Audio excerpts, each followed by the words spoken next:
नमस्कार दोस्तों, आज हम लोग देखेंगे चाहमान या चौहान वंश के विषय में। तो चलिए हम लोग देख लेते हैं।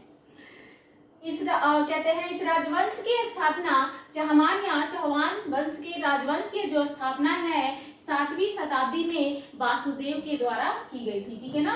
फिर हम लोग देखेंगे ये शाकंभरी शाकंभरी सांभर एवं अजमेर के, ठीक है ना, सांभर एवं अजमेर के चौहान के नाम से जाने जाते थे। ठीक है ना।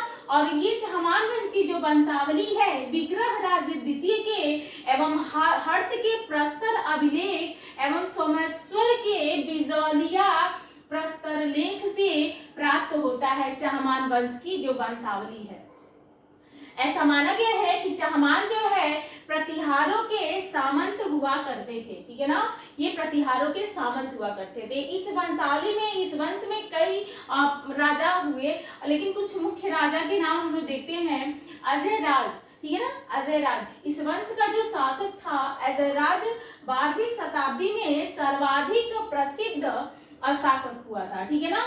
और इसने अजमेर नामक नगर की स्थापना की थी। आगे हम लोग देखते हैं विग्रह राज चतुर्थ या बिसल देव के विषय में 1153 से 1163 तक की इनकी टाइमिंग होती है। और इस वंश का सबसे सफल जो शासक होता है वह बिसल देव होता है। ठीक है ना। जिसने तोमर शासकों से जो है दिल्ली को मतलब दिल्ली को छीन लिया था।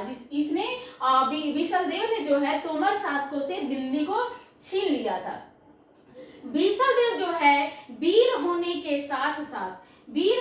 साथ साथ यह एक कवि भी था। ठीक है ना। और इसने जो है हरिकेल नामक संस्कृत नाटक की जो रचना है किया था, जिसका कुछ अंश जो है 2.5 दिन के झोपड़ा पे, ठीक है ना, 2.5 दिन के झोपड़ा पे 2.5 दिन का झोपड़ा नामक मस्जिद जो की दीवारों पर जो है इसने जो संस्कृत नाटक हरिकेल की रचना की थी उसके कुछ अंश आज भी विद्यमान है। ठीक है। फिर आगे हम लोग देखते हैं पृथ्वीराज तृतीय के विषय में। पृथ्वीराज तृतीय जो है इनकी जो टाइमिंग होती है 1178 से 92 तक की होती है।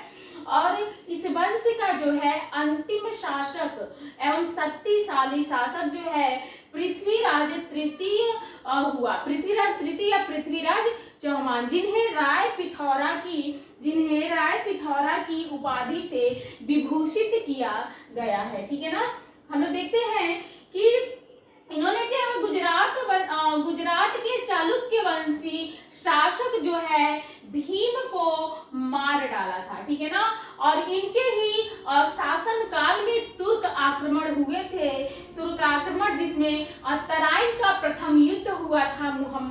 कहते हैं तराइन का प्रथम युद्ध 1191 में हुआ था मोहम्मद गौरी के साथ, और जिसमें जो है मोहम्मद गौरी की हार हुई थी। ठीक है ना। लेकिन तराइन का जब द्वितीय युद्ध हुआ 1192 में, तराइन का जब द्वितीय युद्ध हुआ 1192 में, तो उसमें जो है कहते हैं पृथ्वीराज तृतीय की हार हुई और मोहम्मद गौरी की जीत हुई, जिसके तहत भारत में जो है तुर्क साम्राज्य की स्थापना होती है। ठीक है ना।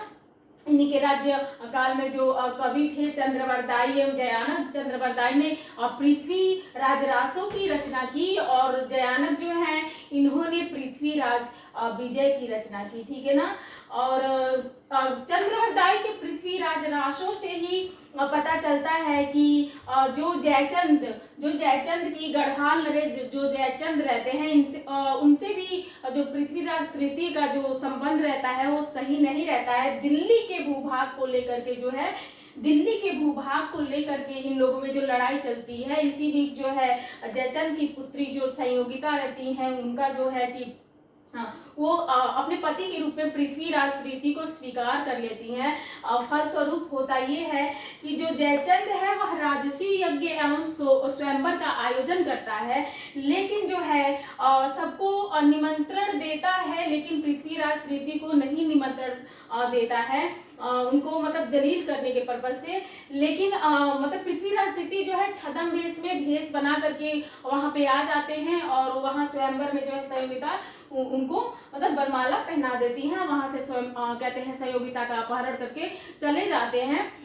तो उसके बाद से जो जयचंद है, जयचंद को मतलब बहुत अपमान फील होता है, जिसके फलस्वरूप वो मोहम्मद गौरी से जाके मिल जाता है और जो है पृथ्वीराज तृतीय पे पुनः आक्रमण करने के लिए कहता है। और पृथ्वीराज तृतीय पे जो है मोहम्मद गौरी का जो आक्रमण होता है, तराइन का द्वितीय जो युद्ध होता है उसके बाद से, और इसी के वजह से जो है पृथ्वीराज तृतीय जो है हार जाते हैं, ठीक है ना। और भारत में जो है तुर्क साम्राज्य की स्थापना होती है। तो ये आपका रहा चहमानी और चौहान वंश। वीडियो अच्छा लगा तो लाइक और चैनल को सब्सक्राइब जरूर करें। नमस्कार।